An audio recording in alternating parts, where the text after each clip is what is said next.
Morning, here we are again. We're out here trying to get wallabies and kangaroos. You can see our little tags there, our little white tags. They're going to save me from coming back out here again. Okay, so there's the rig. We have our one camera facing down the trail. There seems to be a trail through here. Just over in here there's a power line, and there's a lot of nice green juicy grass. And there's water. So we're after wallabies and kangaroos. Hopefully we get something. The little surprise we've got set up. And yeah, let's see what happens. Hello again, hope you're well. This is a new area. It's close to the power lines and that's where the kangaroos are, which is what we're after. Someone didn't put the SD card back into the camera, so although it was on, it didn't record anything. The hidden snake camera didn't record anything either, but it was worth trying. On the 4th of February at 4:14 AM we collected something which sounded like it's walking up a creek bed. A car on a nearby highway also goes past at the same time.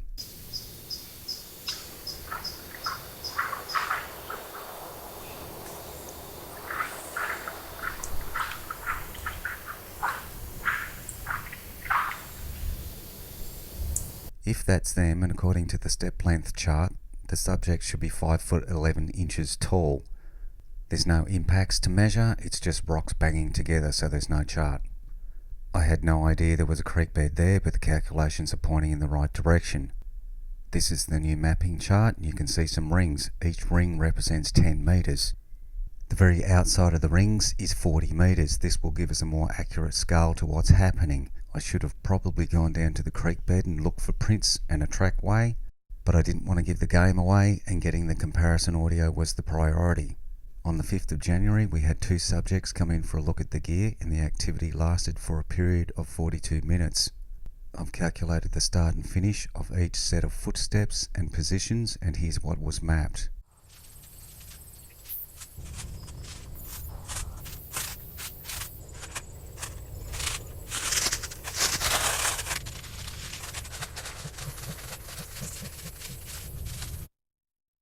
If we join the dots in between, we get this animation.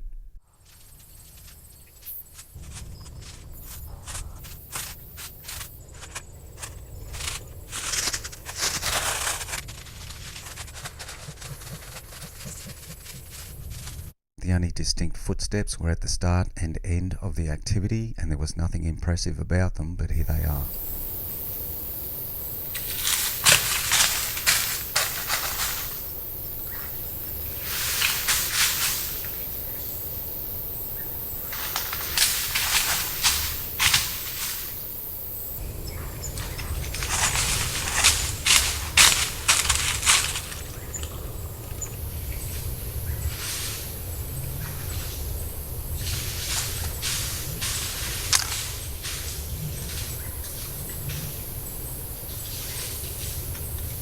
According to the calculations, the yellow subject should be 5 foot 4 inches tall.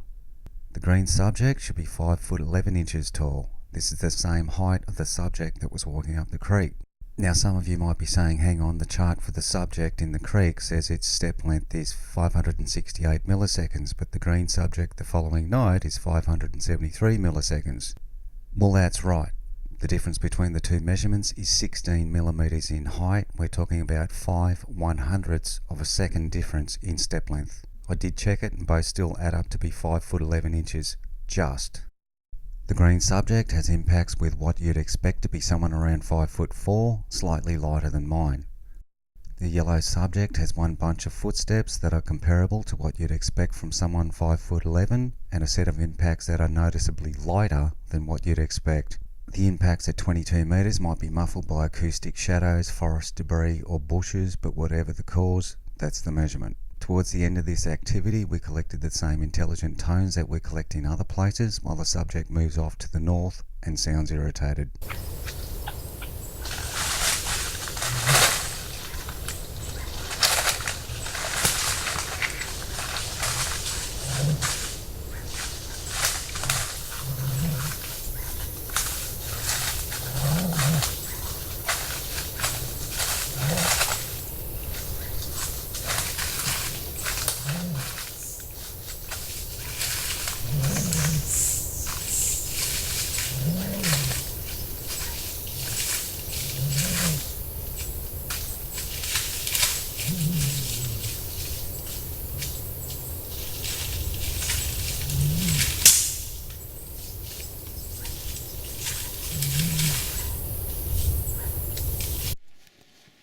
Morning, here we are again.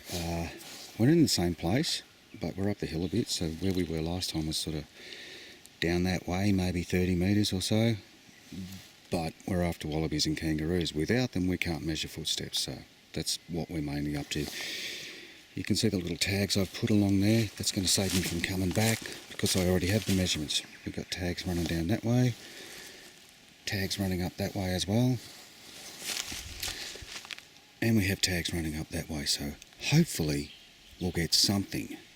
Then we can sort of move forward. Anyway, it'll be interesting to see how it goes. Now that we have all the cameras facing in all directions. So, might hear some vocalisations, hopefully. Okay?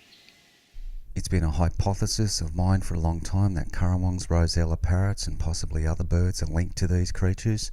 The hypothesis is currawongs follow yowies and warn other forest creatures and birds of a predator in the area. On the 28th of May 2019, we collected evidence to suggest that currawongs do warn the forest creatures of approaching predators. At 2:08 p.m, we collected a currawong with what I describe as erratic alarm calls, flying back and forth to one particular position. The nearest property in the area is about 1.5 kilometres away, and during the recording a dog is barking in the vicinity but remains in the same position. Towards the end of the recording, an unknown subject suddenly appears right where the currawong was flying and runs very quickly from east to west. It stops right before the field of view of the north-facing camera, then bolts further to the west.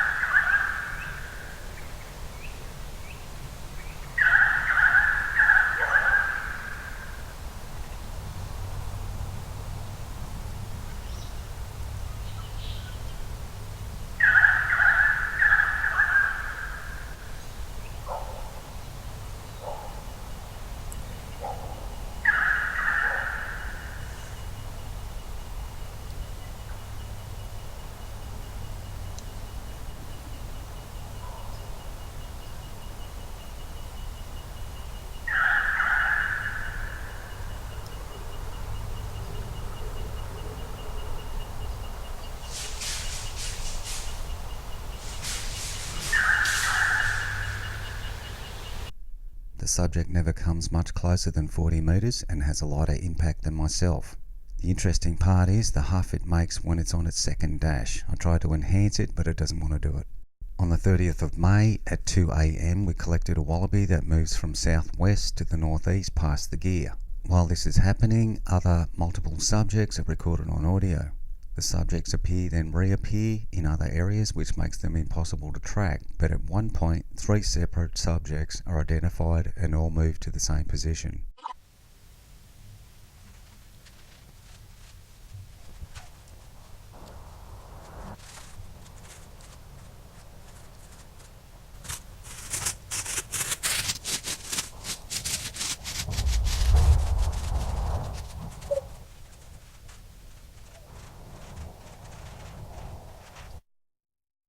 All 3 subjects have heavier impacts than myself, but one is noticeably lighter and has a shorter step length. The measurements indicate the presence of a subject who is 5 foot 10 inches tall, more than likely the same subject we recorded before, but now with 2 companions.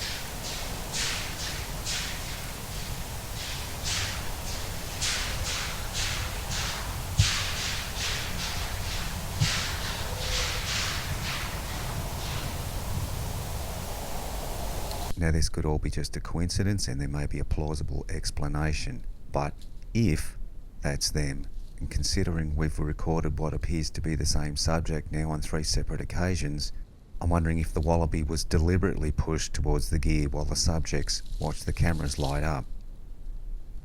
We did get one kangaroo on video and on the audio recorders, but there was so much wind I thought it might be a sketchy measurement, so I didn't use it.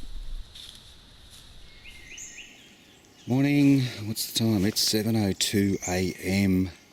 The very last legs of winter. There's our gear.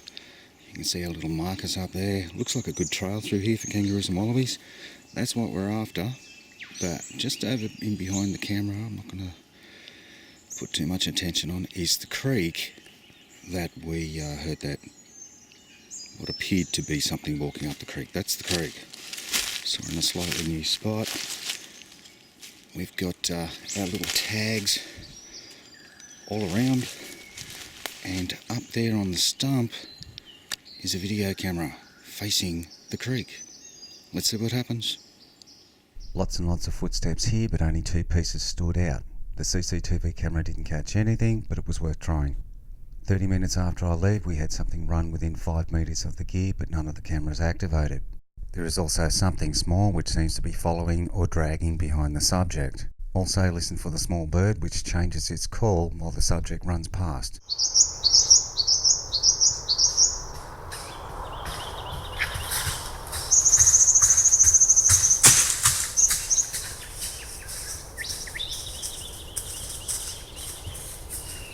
The impacts are much heavier than myself. On the third day at 3:28 a.m. we had an approach and stomping from around 13 metres away, and the subject avoids the direction of the cameras.